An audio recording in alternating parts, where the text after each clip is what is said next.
नमस्कार दोस्तों, आज मैं आपको वट सावित्री व्रत कथा सुनाने जा रही हूँ। बहुत समय की बात है। भद्र देश के एक राजा थे जिनका नाम अश्वपति था। भद्र देश के राजा अश्वपति के कोई संतान न थी। उन्होंने संतान प्राप्ति के लिए मंत्रोच्चारण के साथ प्रतिदिन 1,00,000 आहुतियाँ दी। 18 वर्षों तक यह क्रम जारी रहा। इसके बाद सावित्री देवी ने प्रकट होकर वर दिया कि राजन, तुझे एक तेजस्वी कन्या पैदा होगी। सावित्री देवी की कृपा से जन्म लेने के कारण से कन्या का नाम सावित्री रखा गया। कन्या बड़ी होकर बेहद रूपवान हुई। योग्य वर न मिलने की वजह से सावित्री के पिता दुखी थे। उन्होंने कन्या को स्वयं वर तलाशने भेजा। सावित्री तपोवन में भटकने लगी। वहाँ साल्व देश के राजा धुम्नसेन रहते थे।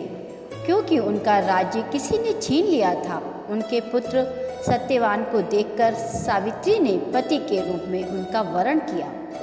ऋषिराज नारद को जब यह बात पता चली तो वह राजा अश्वपति के पास पहुँचे और कहा कि हे राजन, यह क्या कर रहे हैं आप? सत्यवान गुणवान है, धर्मात्मा है और बलवान भी है, पर उसकी आयु बहुत छोटी है। वह अल्प आयु है। 1 वर्ष के बाद ही उसकी मृत्यु हो जाएगी। ऋषिराज नारद की बात सुनकर के राजा अश्वपति घोर चिंता में डूब गए। सावित्री ने उनसे कारण पूछा तो राजा ने कहा, पुत्री, तुमने जिस राजकुमार को अपने वर के रूप में चुना है वह अल्पायु है। तुम्हें किसी और को अपना जीवन साथी बनाना चाहिए। इस पर सावित्री ने कहा कि पिताजी, आर्य कन्याएं अपने पति का एक बार ही वरण करती हैं। राजा एक बार ही आज्ञा देता है और पंडित एक बार ही प्रतिज्ञा करते हैं और कन्यादान भी एक बार ही किया जाता है।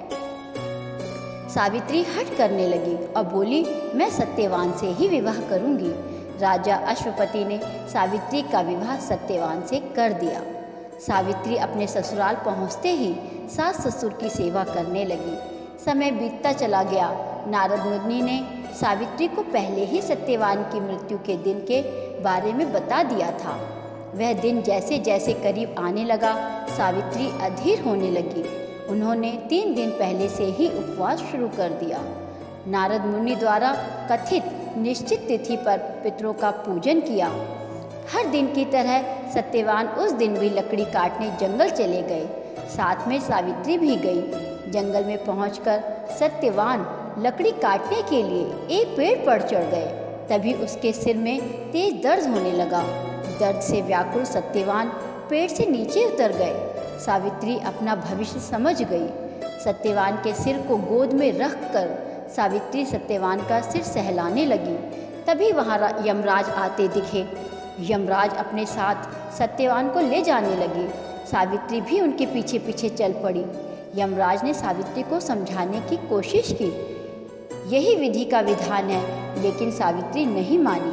सावित्री की निष्ठा और पति परायणता को देखकर यमराज ने सावित्री से कहा कि हे देवी, तुम धन्य हो, तुम मुझसे कोई भी वरदान मांगो।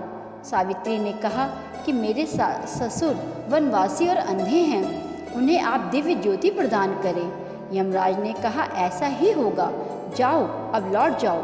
लेकिन सावित्री अपने पति सत्यवान के पीछे पीछे चलती रही। यमराज ने कहा, देवी, तुम वापस जाओ। सावित्री ने कहा, भगवान, मुझे अपने पति देव के पीछे पीछे चलने में कोई परेशानी नहीं है। पति के पीछे चलना मेरा कर्तव्य है। यह सुनकर के उन्होंने फिर से उसे एक और वर मांगने के लिए कहा।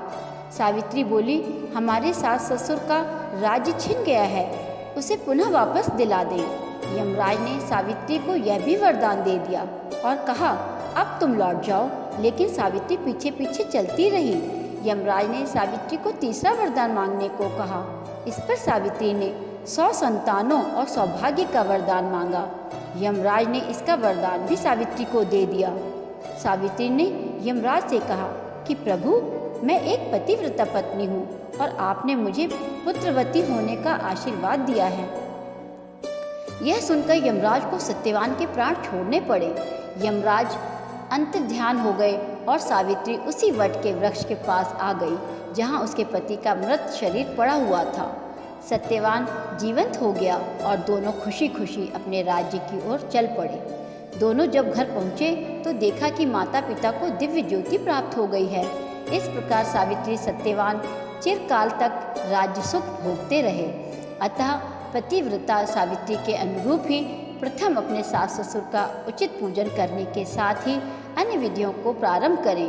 वट सावित्री व्रत करने से और इस कथा को सुनने से उपवासक के वैवाहिक जीवन या जीवन साथी की आयु पर किसी भी प्रकार का कोई संकट आता भी नहीं है और वो टल भी जाता है। इस प्रकार वट सावित्री व्रत की कथा की समाप्ति होती है। राधे राधे।